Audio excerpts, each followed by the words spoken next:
अस्सलाम वालेकुम व्यूअर्स, उम्मीद है आप सब ठीक होंगे। हमने पिछली वीडियो में गॉल ब्लैडर की एनाटमी और सोनोग्राफी और गॉलस्टोन्स को डिस्कस कर लिया था। आज हम इस वीडियो में gall bladder sludge, gall bladder polyp और कोलेसिस्टाइटिस को डिस्कस करेंगे कि हम इसको अल्ट्रासाउंड पे किस तरह से दूसरी पैथोलॉजी से डिफ्रेंशिएट कर सकते हैं। सबसे पहले हम गॉल ब्लैडर का ओवरव्यू देखते हैं। मतलब ये कि गॉल ब्लैडर जो है वो स्मॉल इंटेस्टाइन और लिवर के सेंटर में लोकेटेड होता है। ये बाइल को स्टोर करता है जो लिवर से प्रोड्यूस हो रहा होता है, और उस बाइल को तब तक स्टोर करता है जब तक हम कुछ खाते नहीं या जब डाइजेशन के लिए इंटेस्टाइन में बाइल की ज़रूरत नहीं होती, तब तक ये वहाँ स्टोर हो जाता है। Basically GB as a storage house काम करता है। स्लज कब बनता है और क्यों बनता है? जब गॉल ब्लैडर कम्प्लीटली एम्प्टी नहीं होगा तो बहुत सारा बाइल उसके अंदर रह जाएगा काफ़ी देर तक। जब बाइल अंदर रहेगा तो उस वहाँ कंपोनेंट्स जो बाइल के होंगे वो इकट्ठे होना शुरू हो जाएंगे और वो थिक होते जाएंगे, और ये थिक होके गॉल ब्लैडर स्लज बना देते हैं। गॉल ब्लैडर स्लज के जो मेन कंपोनेंट्स हैं वो कैल्शियम, बिलिरुबिन और कोलेस्ट्रॉल क्रिस्टल्स हैं, जो मिलकर थिक विस्कस बाइल बना देते हैं जिसको हम स्लज कहते हैं। अगर अल्ट्रासोनोग्राफिक अपीयरेंस की बात करें तो ये लो लेवल इकोज़ हैं जो हमें गॉल ब्लैडर में मिलती हैं, बट कभी कभी ये हाई लेवल इकोज़ भी हो सकती हैं। ये नॉन शेडिंग रिफ्लेक्टर्स हैं, यानी इनका कोई शेडो नहीं होता। ये वाले जो करेक्टरिस्टिक्स है ये हमें स्लज को गॉलस्टोन से डिफ्रेंशिएट करती है। ये गॉलस्टोन्स का अल्ट्रासाउंड पे हमें शेडो मिलता है, और जो स्लज होता है उसका कोई शेडो नहीं होता। मोस्टली गॉल ब्लैडर की जो डिपेंडेंट वॉल होती है उस पर लेयर्ड होता है और बाइल स्लज लेवल बना देता है, यानी ये पोस्टीरियर वॉल के साथ ही लेयर होगा। और एंटीरियरली या सुपीरियरली बाइल जो होगा वो एनोक्लिक नज़र आएगा, उसको हम बाइल स्लज लेवल कहेंगे। इसी तरह से हमें अल्ट्रासाउंड पे फाइंड कर सकते हैं कि कभी कभी ऐसा भी होता है कि गॉल ब्लैडर का जो इंटायर ल्यूमेन होता है वो स्लज से भरा हुआ होता है। कभी कभी स्लज जो है हमें मैस लाइक शेप में भी मिलता है, मैस लाइक एग्रीगेट्स बना देता है जिसको हम स्लज बॉल कहते हैं और ट्रिम इफेक्टिव स्लज भी कहते हैं। कभी कभी स्लज के साथ स्टोन्स भी हो सकते हैं और उन स्टोन्स का शेडो होगा, वहाँ पे हमें पता चलेगा कि ये स्लज पड़ा हुआ है और इसके अंदर स्टोन्स हैं। कभी कभी ऐसा भी हो सकता है कि स्लज के जो कंपोनेंट्स हैं वो नॉन डिपेंडेंट पोर्शन में फ्लोट कर रहे होते हैं, और कॉमेट टेल आर्टिफैक्ट प्रोड्यूस होगा जब जिसको स्टोन्स से कंफ्यूज नहीं करेंगे। अब स्टोन्स और क्रिस्टलाइन कंपोनेंट्स ऑफ स्लज जो हैं उनमें हम किस तरह से डिफ्रेंशिएट करेंगे कि स्लज जो है, स्लज के जो क्रिस्टलाइन कंपोनेंट्स हैं उनका अल्ट्रासाउंड पे हमें कॉमेट टेल आर्टिफैक्ट नज़र आएगा, और स्टोन्स जो हैं उनका हमें ट्विंकलिंग आर्टिफैक्ट नज़र आएगा। ट्विंकलिंग आर्टिफैक्ट और ये कॉमेट टेल आर्टिफैक्ट हमें हम तब नज़र आएगा जब हम डॉपलर डालेंगे। ये अल्ट्रासाउंड इमेज है जिसमें हमें इंटीरियर एब्डोमिनल वॉल नज़र आ रही है, लीवर का थोड़ा सा पार्ट भी नज़र आ रहा है।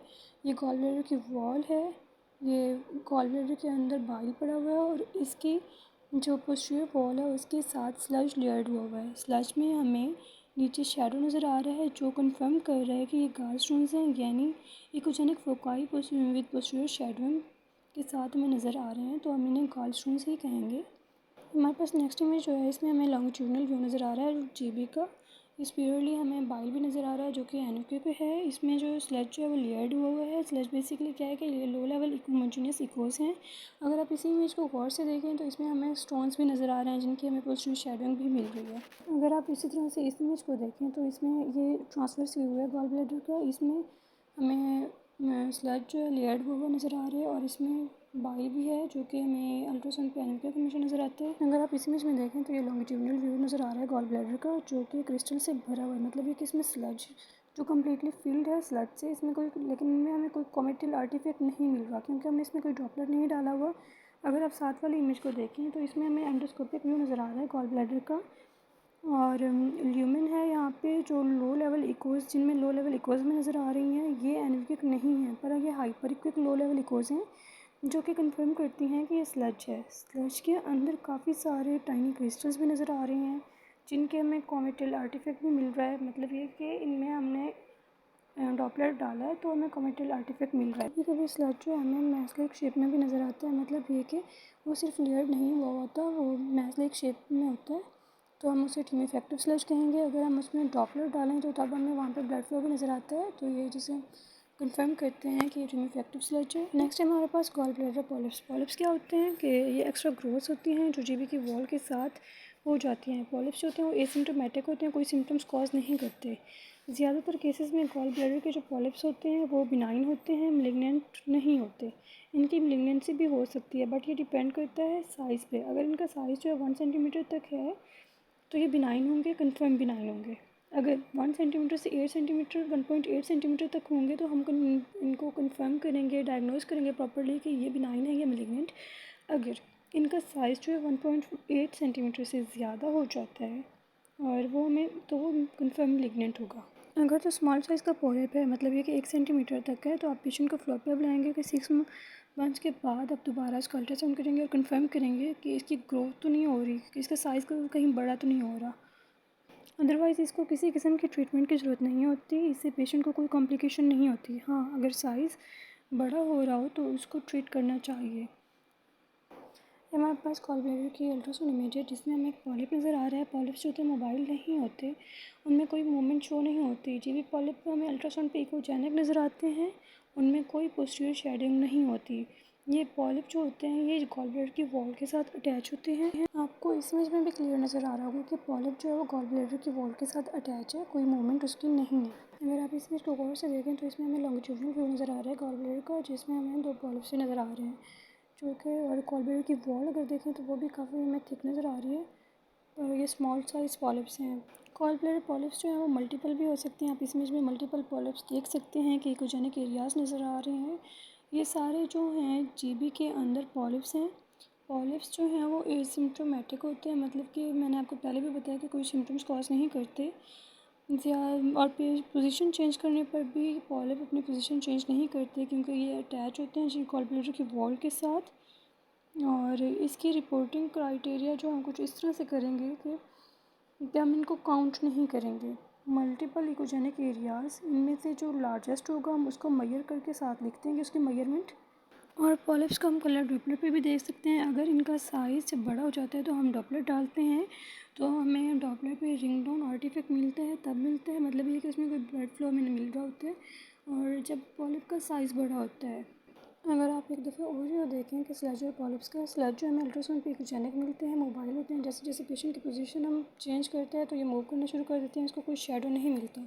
पॉलिप जो होते हैं वो नॉन मोबाइल होते हैं, मिलते तो हमें ये भी इकोजेनिक ही हैं अल्ट्रासाउंड पे, पर ये मोबाइल नहीं होते और इनकी कोई मूवमेंट हमें नहीं मिलती, ये फिक्स होते हैं। और दूसरा ये कि कोई शेडो भी इनका नहीं मिलता। नेक्स्ट है हमारे पास कोलिसिस्टाइटिस, जीबी में सोजिश का हो जाना, यानी कि स्वेलिंग का हो जाना। ये एक ऐसी कंडीशन है जिसमें हमारे गॉल ब्लैडर और स्मॉल इंटेस्टाइन को कनेक्ट करने वाली नॉली यानी बाइल डक्ट वो ब्लॉक हो जाती है, जिससे जीबी में स्वेलिंग और स्वेयर पेन शुरू हो जाती है। कोलिसिस्टाइटिस बेसिकली एक इमरजेंसी कंडीशन है, अगर इसे हमें फौरी तौर पर ट्रीट ना किया जाए तो इससे पेशेंट की डेथ भी हो सकती है। कोलिसिस्टाइटिस होती क्यों है? कोलिसिस्टाइटिस जो हमारी बाइल डक्ट के ब्लॉक हो जाने से होती है, जिसकी अहम वजह ये है कि बाइल डक्ट में गैस का कलेक्ट हो जाना या किसी ट्यूमर के ग्रो करने हो जाने से बाइल डक्ट जो है वो ब्लॉक हो जाती है। मैंने पहले भी आपको एक वीडियो में बताया कि हमारे लीवर से एक ख़ास लिक्विड रिलीज़ होता है जिसे बाइल कहते हैं। बाइल हमारे जीबी में स्टोर होता रहता है और वहाँ से बाइल डक्ट के थ्रू स्मॉल इंटेस्टाइन में रिलीज़ हो जाता है। बाइल जो है फूड में मौजूद फैट्स को डिग्रेड करने का काम करता है। जब ये बाइल में मौजूद कोलेस्ट्रॉल और बिलिरुबिन जो है वो गॉल स्टोन की वजह बनते हैं। जब बाइल हमारे जीबी में स्टोर होता रहता है तो इसी दौरान कोलेस्ट्रॉल जमा होना शुरू हो जाता है और ये कोलेस्ट्रॉल स्टोन बना देता है। ये स्टोन जीबी में जमा होते रहते हैं और इनका साइज़ बड़ा हो जाता है और ये बाइल के साथ बाइल डक्ट में चले जाते हैं, जो कोलिसिस्टाइटिस की वजह बनते हैं।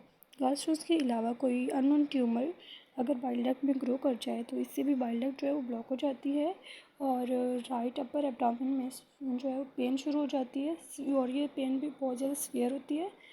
और इसको हम अल्ट्रासाउंड पे डायग्नोस कर सकते हैं, मतलब कि कोलिसिस्टाइटिस को हम अल्ट्रासाउंड पे देख सकते हैं कि हमें किस तरह से नज़र आती है। सोनोग्राफिक फाइंडिंग्स क्या हैं कोलिसिस्टाइटिस की, कि हम अल्ट्रासाउंड पे किस तरह से डायग्नोस कर सकते हैं एक्यूट कोलिसिस्टाइटिस को और एडवांस्ड एक्यूट कोलिसिस्टाइटिस को। इनमें यह है कि हमें अल्ट्रासाउंड पे गॉलस्टोन्स नज़र आते हैं, गॉल ब्लैडर वॉल जो है वो थिक हो जाती है, गॉल ब्लैडर इनलार्ज भी हो सकता है, पेरिकोलिसिस्टिक फ्लूइड भी मिलता है और स्टोन जो है वो इम्पैक्टेड होते हैं गॉल ब्लैडर नेक में या सिस्टिक डक्ट में, और फोकल टेंडरनेस भी हो सकती है directly over the gall bladder. अगर हमें ये सारी चीज़ें अल्ट्रासाउंड में नज़र आ रही हैं तो हम इसे कंफर्म करते हैं कि ये कोलिसिस्टाइटिस है। अगर आप इस इमेज में देखें तो ये लॉन्गिट्यूडनल व्यू है गॉल ब्लैडर का, जिसमें जीबी की जो वॉल है वो थिक है, इसमें हमें स्लज भी नज़र आ रहा है, स्टोन्स भी हैं और स्मॉल कलेक्शन ऑफ पेरिकोलिसिस्टिक फ्लूइड भी है, जिससे कंफर्म करते हैं ये कोलिसिस्टाइटिस है। अगर आप नेक्स्ट इमेज में देखें तो ये ट्रांसवर्स व्यू है गॉल ब्लैडर का, जिसमें हमें स्टोन्स भी नज़र आ रहे हैं, स्लज भी, और गॉल ब्लैडर की वॉल जो है वो भी हमें थिक नज़र आ रही है, जिससे हम कंफर्म करते हैं कि ये कोलिसिस्टाइटिस है। अगर आप इस इमेज को गौर से देखें तो ये इसमें हमें लॉन्गिट्यूडनल व्यू नज़र आ रहा है गॉल ब्लैडर का, जिसमें गॉल ब्लैडर की वॉल जो वो थिक हुई हुई है और इसमें नेक में जो स्टोन्स वो इम्पैक्टेड हैं। और अगर आप इसी तरह से इस इमेज में देखें तो ये यहाँ पे भी हमें लॉन्गिट्यूडनल व्यू ही नज़र आ रहा है, जिसमें गॉल ब्लैडर की वॉल जो वो थिक है, इसमें स्लज भी नज़र आ रहा है और स्टोन्स भी, और इसमें जो कलेक्शन है पेरिकोलिसिस्टिक फ्लूइड की भी, वो भी जो गॉल ब्लैडर के फंडस है उसके करीब हमें नज़र आ रही है। तो इससे हम कंफर्म करते हैं कि कोलिसिस्टाइटिस है। मतलब ये कि हम अल्ट्रासाउंड पे कंफर्म इसी तरह से कंफर्म कर सकते हैं कि जब हमें ये सारी चीज़ें मिल रही होती हैं तो ये कोलिसिस्टाइटिस है। होप सो आपको मेरी आज की वीडियो अच्छी लगी होगी। इंशाल्लाह मिलते हैं नेक्स्ट वीडियो में नेक्स्ट टॉपिक के साथ। तब तक के लिए टेक केयर, अल्लाह हाफिज़।